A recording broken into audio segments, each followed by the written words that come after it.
Chosen one, the heavy pressure that sat on your chest for years has finally lifted, signaling a structural collapse of the invisible barriers that once contained your lineage. The truth of your sudden lightness is absolute. Finally, the decades-long family curse is broken. This group is furious that you are free. As that door opens wide, your freedom stands as a dangerous, undeniable signal that the cycle of inherited struggle has officially ended with you. There is a vision I need to share with you. It does not belong to me. It belongs to you. There's brutal, suffocating snow, the kind that just happens to you, the kind of cold that gets inside your clothes and does not care how layered up you are. In that snow there is a child, tiny, no jacket, no gloves, stumbling through the drifts, falling and getting back up, falling again. Nobody is moving toward this child. There are adults nearby who can clearly see what is happening, and every single one of them is watching the way you watch something you have already decided is not your problem. Someone goes to the child, picks them up, wraps a coat around them, and then fights, genuinely argues with the people already seated at a table, just to get this child a plate of food and a place to sit, just to get this child treated like a person instead of an inconvenience. Here is the part that matters most. The child was not scared when someone finally reached them. The child was starving and freezing and had been alone for too long, but the child was not broken. There was something in their eyes that had been waiting, not for rescue, for recognition, as if they already knew their own worth. They just needed one person to confirm it out loud. The child was not broken, just unconfirmed. That child is you. You have never been broken. You have been waiting for the world to catch up to what you already know about yourself. Now here is the detail that changes everything. Everyone already seated at that table, already fed, already warm, already comfortable, was part of the same group. They were not strangers who happened to be gathered. They knew each other. They had an arrangement, and that arrangement specifically included keeping that child outside. Not because the child had done anything wrong, because the child being kept out served a purpose. It kept something in balance that this group needed to stay in balance. This was never random neglect. This was organized exclusion. And organized exclusion has organizers. Hold that, because everything that follows traces back to exactly that arrangement. The vision does not end with the child. After the child is safe, everything shifts. Now you are inside a house, and everything in it, walls, floors, carpets, furniture, is white. Blinding, sterile, cold white. Not the kind of white that feels clean, the kind that feels evacuated. Whatever warmth once lived here has been removed. Frost is growing on the outside of the refrigerator. Ice is creeping along the baseboards. The entire place is being consumed from the inside out by a freeze. It cannot stop. But here is what will not leave you once you see it. There are animals in this house. A small white dog, fluffy, still full of life, watching the door as if it has been waiting for someone to finally open it. A beagle running circles through the halls like pure joy that forgot it was supposed to be contained. And in the bathroom, a pregnant cat, old, heavy, absolutely refusing to move, guarding something that has not yet been born. These animals are alive in a house that is dying, and no one has come for them, until two figures walk in. One of them, quiet, face turned away following the other's lead, is not the one you need to focus on. The other one is.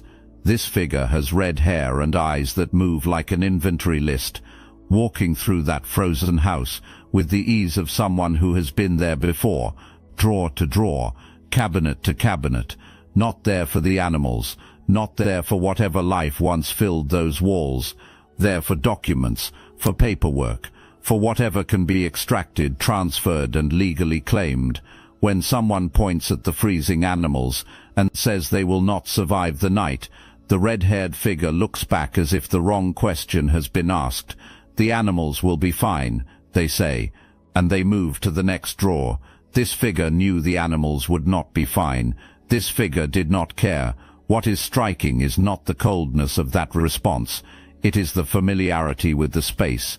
This person knows the layout, knows where things are kept, carries the kind of ease that only comes from having been here many times before, having been inside this person's life, this person's legacy, long before that person was gone.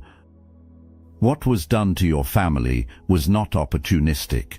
It was premeditated. Someone made themselves indispensable, earned access and waited. The move was planned long before the moment arrived to make it. Remember the dog by the door, the beagle in the hall, the pregnant cat in the bathroom, the red-haired figure with their hands in files that do not belong to them. Every single one of these images pays off before this ends. If this message awakens something within you, hype this video for other chosen ones who need to hear this. You have been frozen, not poetically, not in some vague, abstract sense, deliberately, intentionally, structurally frozen. And the freeze did not start with you. It started in your family line, on the paternal side, in your grandparents' generation. Someone who was supposed to protect a vulnerable elder in your bloodline made a dark decision instead. The ripple of that decision has been running underneath your entire life ever since. When a family elder passes and someone intercepts the inheritance, not just the financial one, but the energetic one, the legacy one, the love that was meant to pass down, that person does not just take money, they corrupt the root. And a tree with a corrupted root does not collapse immediately. It looks healthy for years, but every time it tries to grow into what it was designed to become, the root pulls it back. The fruit almost ripens. Then something happens. The branch almost reaches the light. Then something happens. Always almost. Never fully arriving. You know that pattern because you have been living inside it. And here is the crucial thing. The people who built that freeze needed you to believe about it, that the almost was your fault, your choices, your energy, your mindset, your bad luck. They needed you to spend your life auditing yourself so that you would never think to audit them. Think about how sophisticated that design is. They did not just rob your bloodline. They engineered the narrative around the robbery so that the people most harmed by it would spend generations searching for the flaw inside themselves. Every time you hit a ceiling, you asked what you were doing wrong. Every time the reset happened, you looked inward for the cause. Every time the almost turned into nothing, you went looking inside yourself for the explanation. And the architects of the freeze watched that happen from a safe distance. They watched you shiver and told themselves the cold was just your weather. They watched you struggle and convinced themselves you were simply not capable. The most elegant trap ever built is one where the person inside it believes the walls are their own. Your gifts were never destroyed. They were frozen in place, alive, waiting, like that dog watching the door, loyal, full of life, ready to move the instant someone opens the way.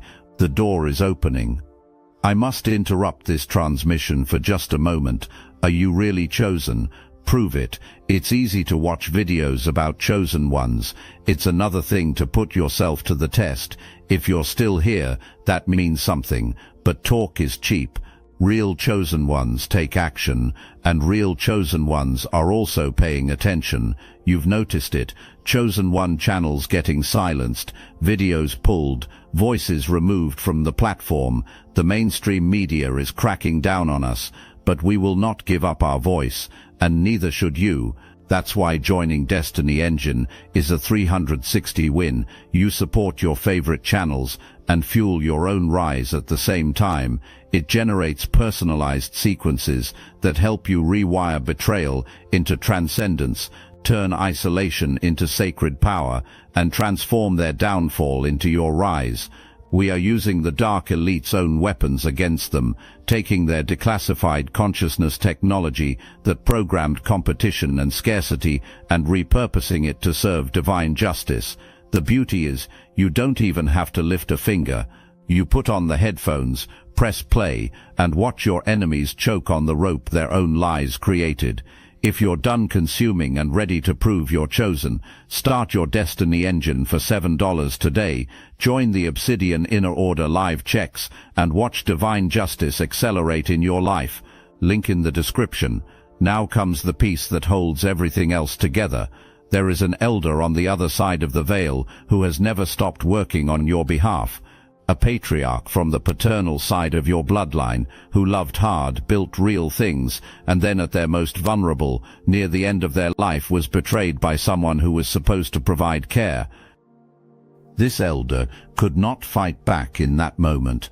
The people who betrayed this elder counted on exactly that. They counted on the silence that surrounds vulnerable people in decline. They counted on paperwork and legal arrangements, and the way that certain kinds of cruelty are invisible to everyone who is not looking directly at them. They got the documents, they got the estate, they got the claim. What they did not get was the ancestor, because that elder went somewhere the betrayers could not follow, and from that place, this ancestor has been doing something the group who betrayed them never anticipated, building a case, quietly, patiently, over a long span of time, placing the right things in your path, nudging your intuition, guiding you toward the right information at the right moment, arranging what looks like coincidence but is actually a carefully constructed sequence. Every time you felt an inexplicable pull toward a particular conversation, a particular document, a person you had not thought about in years, a question that would not leave you alone, that was your ancestor finding the gap in the interference and pushing through it. This is not passive support from the other side. This is active ancestral strategy. This elder can see the entire landscape of what was done, every player, every arrangement, every detail that was buried in paperwork or hidden inside the version of the family history that was allowed to be told. This ancestor sees all of it, and has been using every available channel, your dreams, your gut, your sudden irrational certainty about things you have no logical reason to be certain about, to move the pieces toward the outcome that was stolen. Recently, something got through that changed the entire game. That is coming in part 8. But understand this first, you have never been as alone in this as the Freeze wanted you to feel. Let us name the opposition clearly, not to hand it power, to remove the power it holds through not being named. The red-haired figure from the vision is not necessarily one individual. This is a lineage of behavior, a tradition passed down the way some families pass down land and others pass down silence. What this figure carries was handed to them, deliberately, practically taught from the generation before.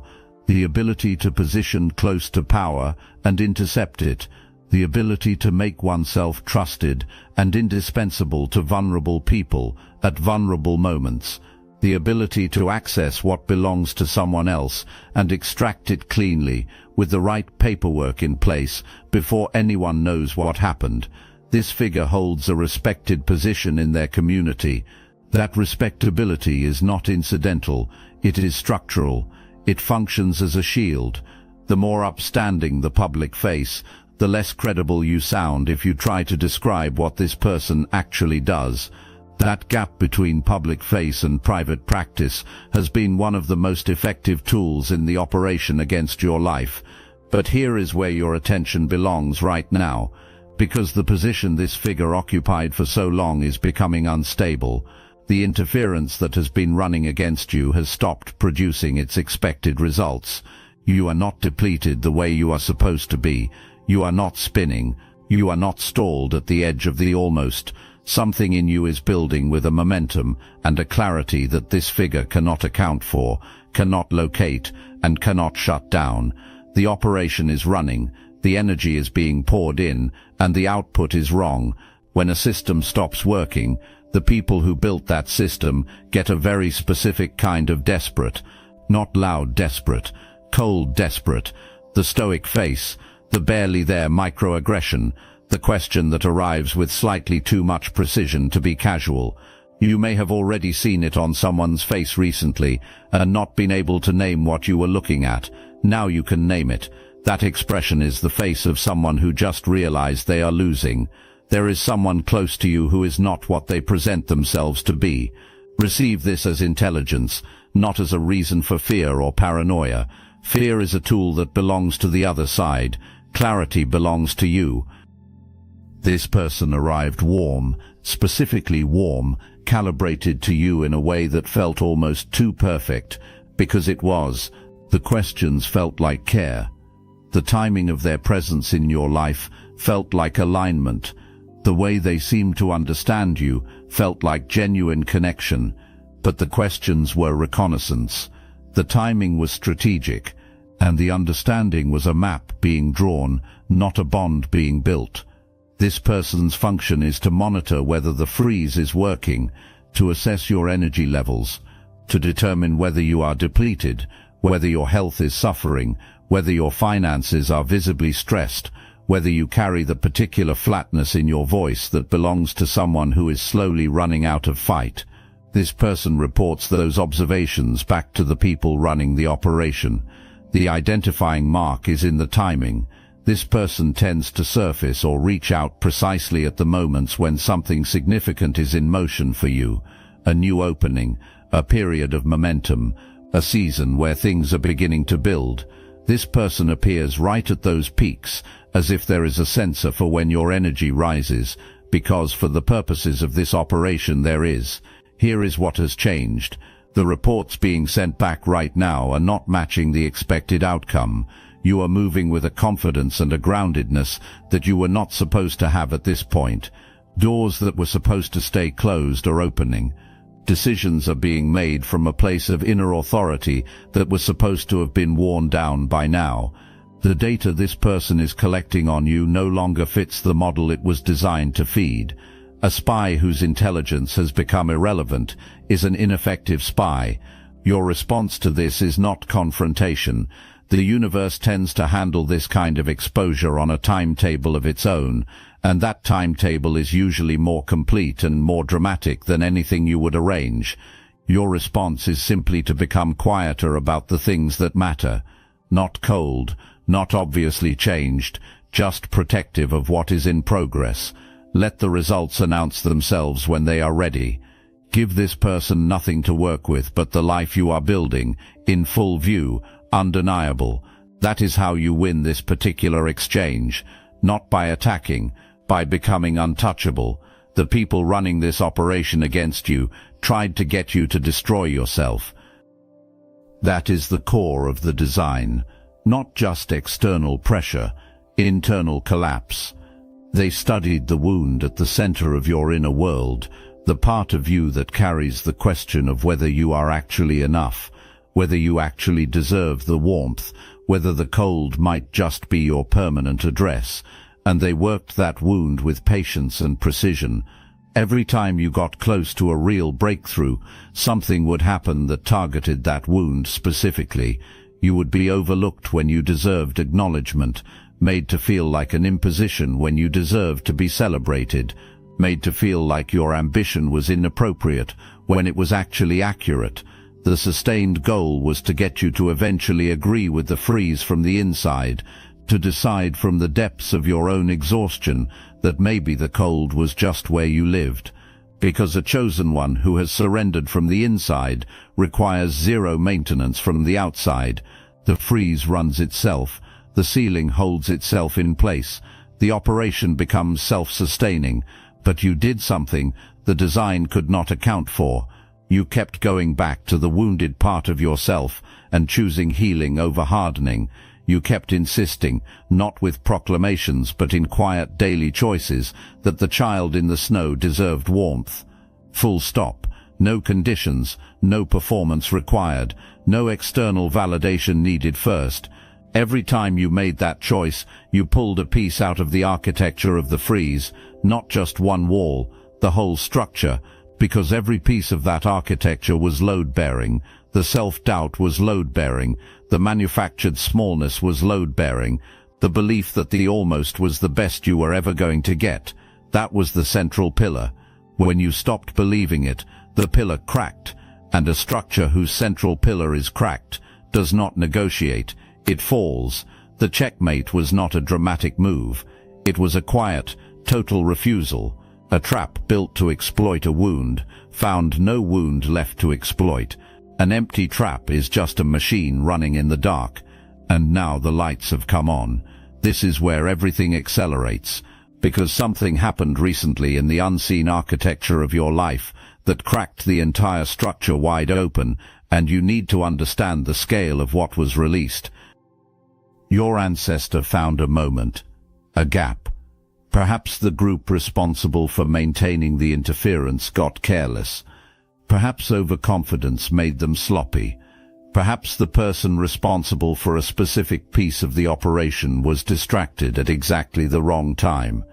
Or perhaps your ancestor engineered that distraction from the other side, arranged a sequence of events that pulled the right attention away from the right thing, without anyone on that side recognizing it as a move until it was too late. Whatever opened, your ancestor moved through it without hesitation. What came through was not just a message, it was a release, something that had been sealed over your access to your own gifts, your own clarity, your own ability to build and receive and hold. That seal broke completely. You likely felt this as a return, a sharpness in your intuition that had not been available in a long time, a clarity about what you want and what you will no longer accept that arrived with a certainty you could not explain, a sense of internal permission you had been unconsciously waiting for without knowing you were waiting. That was the moment. That was your ancestor completing work that had been in progress for longer than you have been alive. And here is the consequence, that the group responsible for the freeze has not yet fully absorbed. The seal was not just on your gifts in isolation. That seal was the central mechanism holding everything else in place. The financial ceiling was attached to it. The block on the right connections and relationships was attached to it. The suppression of your visibility to the people who are genuinely meant to invest in you, all of it was attached to that one seal. When the seal broke, every attachment broke with it. This is why things are moving faster than you expected. Opportunities are arriving with timing that feels almost too convenient. Certain relationships are progressing past the point where they used to stall. You are no longer pushing against an invisible wall. You are in open water and you are already moving. The group responsible is still running diagnostics on a system that no longer exists. Let them run them. Every moment they spend looking for the failure is a moment you spend building. Let us talk about justice.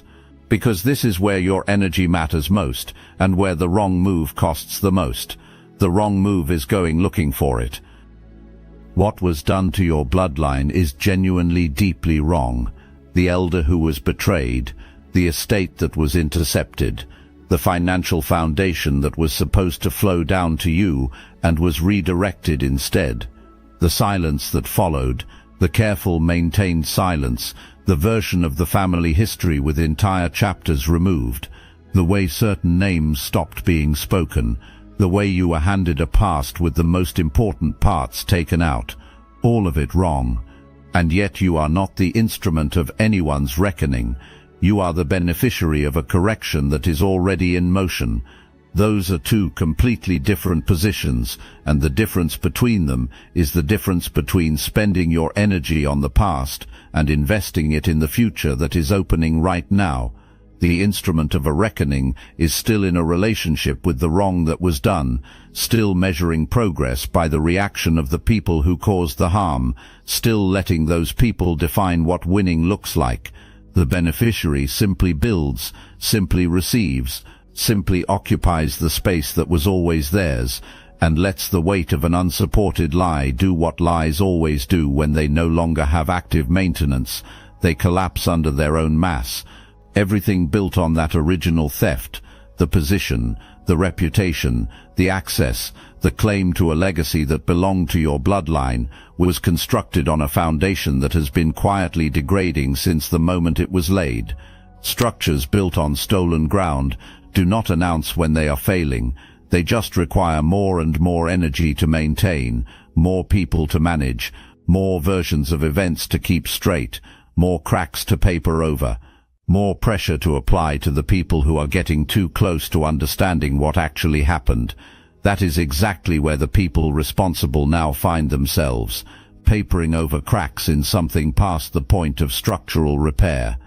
If you feel pulled toward certain family documents, toward conversations with elders in your family who have always known more than they have said, toward questions about what was owned and what was claimed and what was supposed to flow where, follow that pull without forcing it. Your ancestor has been placing those pieces within your reach. The groundwork on the other side is already complete. What is arriving in your visible world right now is that groundwork becoming tangible. You will receive what belongs to you, not because you fought for it with aggression, because you stood in truth while everything built on the opposite of truth lost the energy to hold itself up. Here is the part nobody tells you about coming out of a generational freeze. The suppression was not just blocking you, it was building you. Every season your gifts were interfered with. Those gifts were not sitting idle, they were compressing. A spring held down is not losing energy, it is storing it. And when the pressure is removed, a compressed spring does not return to its original position, it overshoots.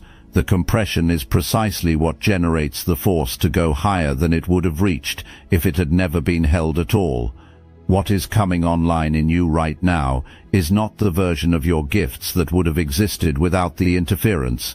It is the version forged by the interference, concentrated and sharpened by sustained resistance into something that a person who had an easy path simply cannot replicate, because ease does not build the specific depth that you carry.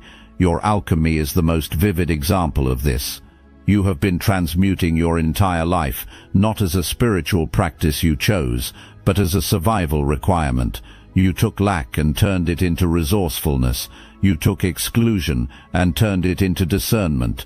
You took the engineered cold and kept yourself warm enough to keep moving. That is not a skill learned from the outside.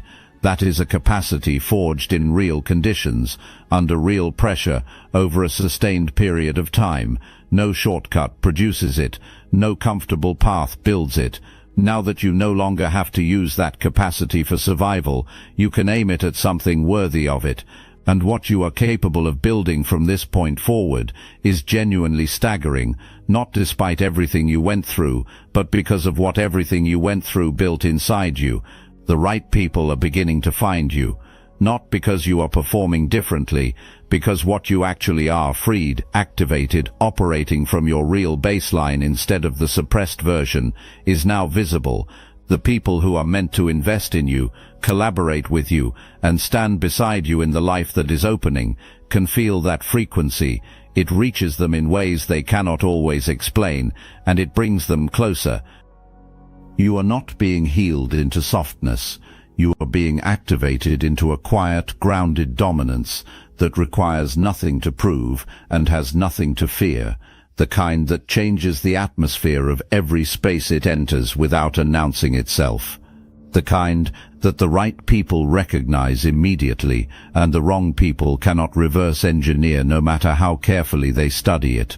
The pregnant cat in that frozen house refused to abandon her post, not because she was trapped, because she was carrying something that needed exactly the right conditions to be born. Those conditions are here, right now, in this season. Whatever you have been carrying, the vision, the creation, the version of your life that the freeze was specifically designed to prevent, it is ready to arrive in the world it was always meant to change. A breakthrough without a protocol is just a feeling that fades. Here is how you move from here. Stop auditing yourself for the flaws that the interference convinced you were responsible for your struggle. You already proved those flaws were never the real cause. You healed your way out of a multi-generational suppression operation built by people with far more time and resources invested than you had. That is not the record of someone who was the problem. That is the record of an alchemist who was the target. Own that accordingly. Protect your energy as if it is the most valuable thing you possess, because in this season it is. You are inside an activation window where gifts are coming online, where financial doors are opening, and where the right connections are suddenly possible in ways they were not before. This window requires a container that does not leak. Rest is not indulgence right now. Rest is how the upgrades install. The people who built the freeze targeted your sleep, specifically because an exhausted person is a permeable person. Protect your sleep, nourish your body, and give yourself the care that has nothing to do with productivity, because your physical self has been under sustained pressure, and it deserves rest for its own sake. Move. Financially, creatively, practically, move. The door being open does not benefit you while you stand in front of it, marveling at the opening. The call you have been sitting on, make it. The project you have been circling, begin it. The project you have been circling, begin it. The opportunity that arrived before you, felt ready, say yes anyway. The energy that was held in place for so long now needs motion to attach to. Give it something to build. In the quiet moments at the edge of sleep, in the middle of an ordinary task, when something suddenly becomes clear without an obvious reason, pay close attention. That is where your ancestor reaches you most reliably. Not in the dramatic moments, in the still ones. What arrives there is not imagination, it is instruction. Write it down, follow it even when the logic is not immediately clear. The guidance operating from that level works with information your conscious mind has not yet received. And carry your worth with the kind of certainty that asks for no one's confirmation. The group that kept the child outside in the cold is not the authority on whether the child deserved to be inside. That group was wrong. Its opinion of your value was never objective. It was strategic, calculated to serve an arrangement that benefited them at the direct expense of your bloodline. The ceiling they maintained was never your natural height. It was their installation. You do not need anyone to offer you a place at the table. You were always the one who should have been building the table. Your ancestor is proud of you, not in the gentle way of someone proud of you merely for surviving, in the hard-won way of someone who played a very long game, made every move from a position of no guarantees, and watched the person they were fighting for become exactly what they always knew that person was going to become. This ancestor was never uncertain about you. The only thing this ancestor was waiting for was for you to stop being uncertain about yourself. That child in the snow, tiny, cold, falling and rising, no jacket, eyes that were not broken but simply unconfirmed. Look at who that child became. Someone who broke a multi-generational curse, not through a dramatic confrontation or a public vindication, but through the quiet, total, absolute refusal to agree with the freeze from the inside. Someone who passed a test built to be impossible. Someone who is now walking into a life that was always rightfully theirs, carrying the kind of settled certainty that cannot be manufactured, purchased, threatened, or taken away. The enemy knew what you were before you fully knew it yourself. That is why they moved when they did. That is why they were so thorough. That is why their anger when the operation began to fail was not disappointment, it was panic. They had invested everything in keeping you from becoming exactly what you are becoming right now. They could not stop it. Not because nothing could touch you, though you are protected, because what they were trying to stop was the truth of who you are, and the truth of who you are operates outside their jurisdiction. It is not on their maintenance schedule. It does not require their permission to exist. It does not need their blessing to arrive. It just arrives. It was always going to arrive. It was waiting for you to clear the last internal obstacle, the belief buried beneath everything, that maybe they were right about you. They were not right. They were afraid. The fury you are about to witness from the people who built this freeze is not a sign of their power. It is the confirmation of yours. It is the sound of a decades-long operation collapsing on the people who built it. When the opposition is this loud, you are this free. When the anger over there is this hot, you have already won. When the scrambling begins, you are already past the point they were trying so hard to prevent you from reaching. Walk through the door, not cautiously, not with one eye still on the cold to confirm it is really over, not with apology or explanation or a backward glance at the snow. Walk through it the way someone walks through a door that has always been theirs, because it has. The lock was never legitimate, the cold was manufactured, every almost was an engineered feature of a system that is now rubble. What is on the other side is real, it is warm, it is built on truth, that nothing alive can freeze, and it has been waiting for you, your ancestor standing just on the other side of it, with the unshakable patience of someone who always knew you were coming. Go collect what belongs to you. The door is open.